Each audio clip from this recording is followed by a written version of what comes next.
Yes guys, यहाँ तक लिखा अपन ने? अच्छा, एक बार रीड भी किया। अच्छा, अभी मेन अपने को क्या पढ़ना है? Income tax act. अपने को मेन क्या पढ़ना है? जहाँ जहाँ तकलीफ आएगी रूल्स में जाएंगे, सर्कुलर्स में जाएंगे, जजमेंट, पर हमारा फ्लो हमेशा कैसा रहेगा? इनकम टैक्स एक्ट का।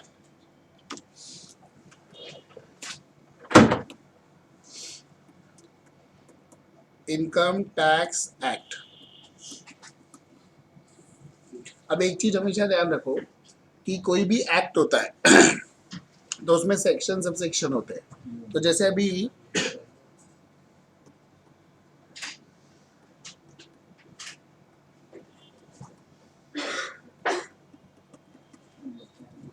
जैसे सेक्शन को आप ऐसे पूरा लिख सकते हो, सेक्शन 10, कोई भी नंबर जैसा रहेगा, या आप ऐसा भी लिख सकते हो, या आप ऐसा भी लिख सकते हो।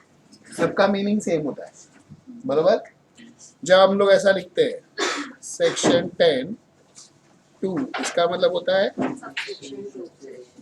Section 10 subsection 2। समझो आपने ऐसे लिखा सेक्शन 10 सबसेक्शन 2 क्लॉज ए, बराबर। अगर आपने ऐसे लिखा section 10 subsection 2 clause A,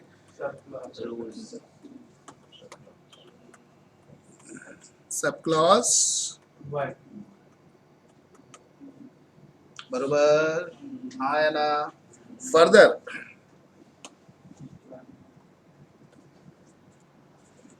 in sections there are given two things.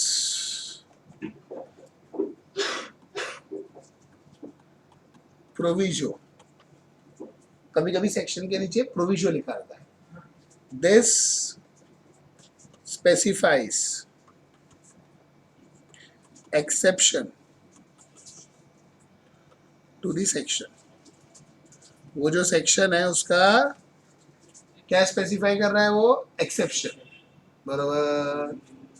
कभी कभी नीचे एक्सप्लेनेशन दिया रहता है। They specify explanation to any term in that section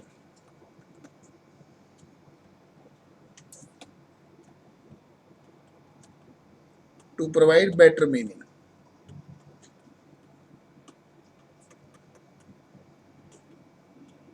better meaning provide करने के लिए उसका वो क्या दे रहा है? मीनिंग। तो उसको बोलते हैं एक्सप्लेनेशन। आप बहुत बार रीड करोगे कि as per provision to this section, as per explanation to this section. तो ये वो यूज होता है तो उसके अंदर वो डिटेल देता है अपने को, बराबर। अब हर एक्ट में सबसे पहले आता है सेक्शन 1।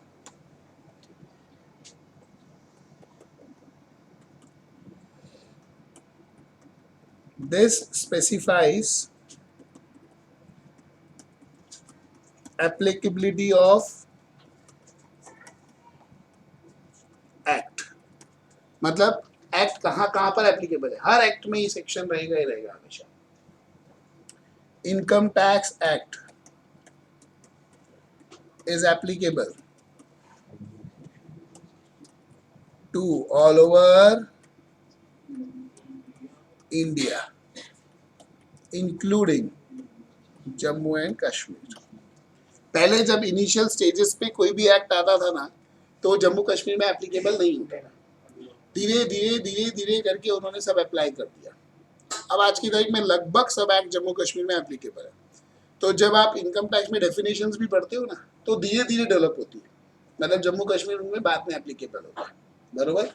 फिर उसने बोला it is applicable to all over India.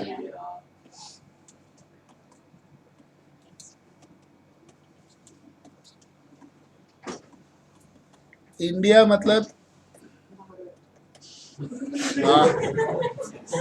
India की धरती, हवा, पानी, सब, बरोबर। जब आप इंडिया की डेफिनेशन पढ़ोगे ना तो उसमें ऐसे ही दिया है, नोट्स के अंदर इंडिया का डेफिनेशन दिया हुआ है। और वो आपको बाय हार्ट करना है।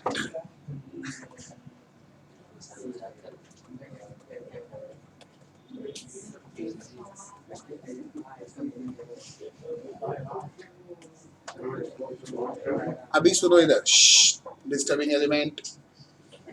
जो भी इंडिया की डेफिनेशन है, इंडिया मतलब इंडिया का हवा, पानी, धरती, सब जगह।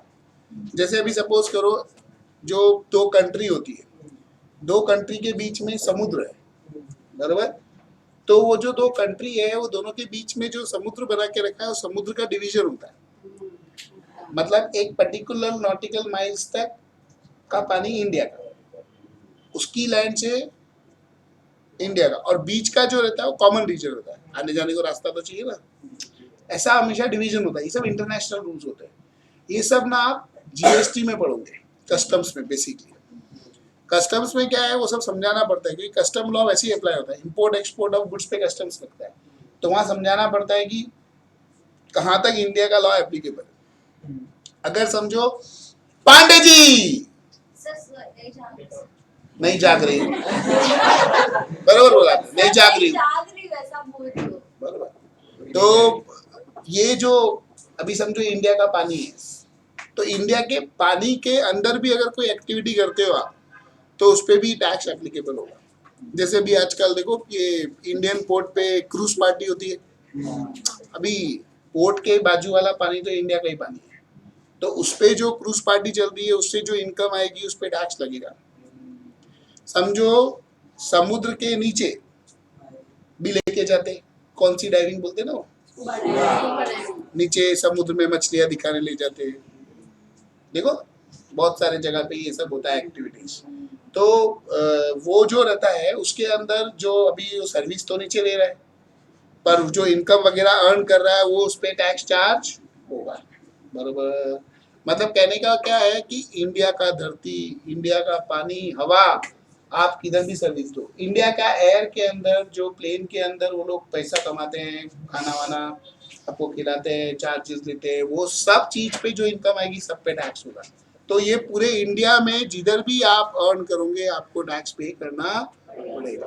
तो सेक्शन 1 हमेशा ये बताता है कि एक्ट एप्लीकेबल कहाँ कहाँ पर है। इसीलिए अगर इंडिया का कोई भी लॉ रहता है, इंडिया के बाहर अप्लाई नहीं होता है। इसलिए कोई भी लोग इंडिया से क्राइम करके प्रेफरेबली ऐसी कंट्री में जाते हैं जिससे इंडिया का दुश्मनी है, तो वहां पे उसको यहाँ पे डिपोर्ट नहीं करेंगे। अगर गलती से वो ऐसी कंट्री में चला गया जो इंडिया का दोस्त है, तो वो लोग तो फिर डिपोर्ट कर देंगे, क्योंकि लॉ अपना वहां नहीं जा सकता। पर अगर हम प्रूव कर देते कि हमारे यहाँ पे क्राइम करके गया है, तो वो गवर्नमेंट फिर उसको पकड़ के भेजती है हमारे यहाँ, बरोबर। तो ऐसे कोई भी एक्ट जो भी रहेंगे, इनकम टैक्स एक नहीं, कोई भी एक्ट रहेगा वो इंडिया में ही अप्लाई होता है। और जब आप, मैं जब बोलता हूँ सी में अप्लाई होता है, तो कितने एक्सटेंट है वो सब आप पढ़ते हो, 12 नॉटिकल माइल्स तक ये रहता है, फिर एक्सक्लूसिव इकोनॉमिक जोन रहता है, वो नाम होते हैं सी के डिस्टेंस का, वो सब कस्टम्स में। इधर नहीं, इधर आपको इतना पता है कि इंडिया में एप्लीकेबल है, चाहे इंडिया का धरती हो, पानी हो, जिधर भी, बरोबर। फिर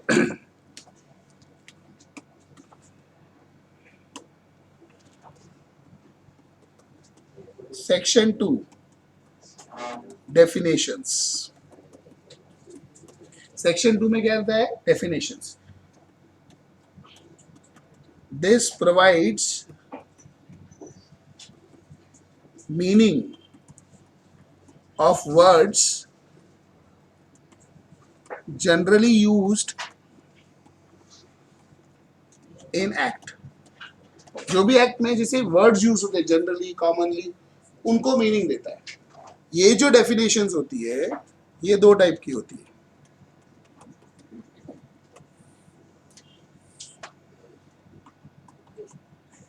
exhaustive,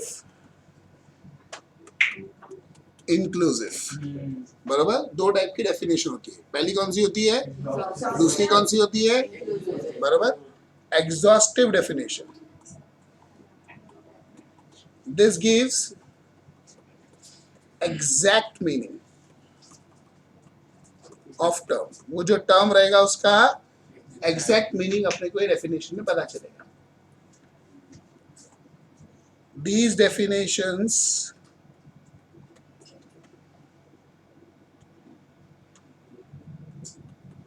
generally start with word means. मतलब उसमें ऐसा लिखा था ये मीन्स ऐसा लिखा रहेगा, दिस मीन्स, इट मीन्स, वहां पे हमेशा ऐसे ही वर्ड रहेगा, वो एग्जैक्ट डेफिनेशन देता है, बरोबर. यही inclusive definition, this gives features. ये क्या बताएगा अपने को? फीचर्स.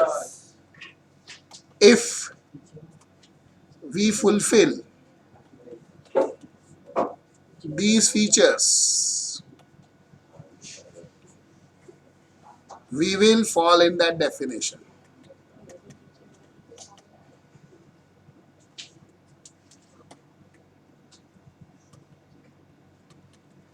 तो अपन वो डेफिनेशन में आ जाएंगे. These definitions start with word includes. कौन से वर्ड से चालू होता है वो? बराबर. और means and includes. All important definitions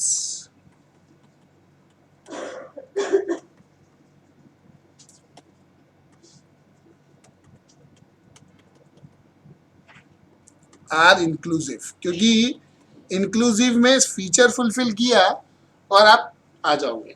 जैसे एग्जॉस्टिव डेफिनेशन का एग्जांपल देता हूँ. एक आंटी साइड वाले बेंच पे बैठी है, हाइट में छोटी है, चश्मा लगाती है, बहुत बकबक करती है और सोती रहती है.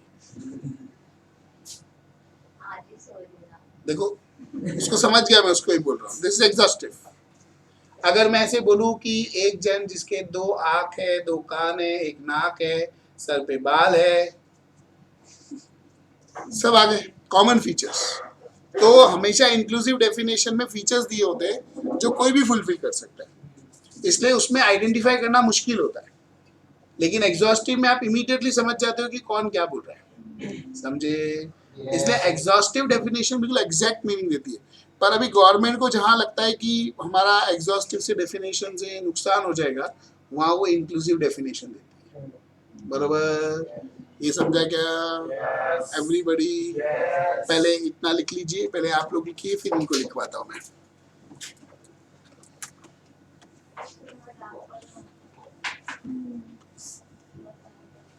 Pause copy, pause copy, pause copy, pause copy. यहाँ पे इंडिया के नीचे आप 5 लाइन छोड़ देना, ताकि आप जब नोट से पढ़ो तो रेड पेन से उसकी डेफिनेशन लिखना. बराबर. pause copy, pause copy.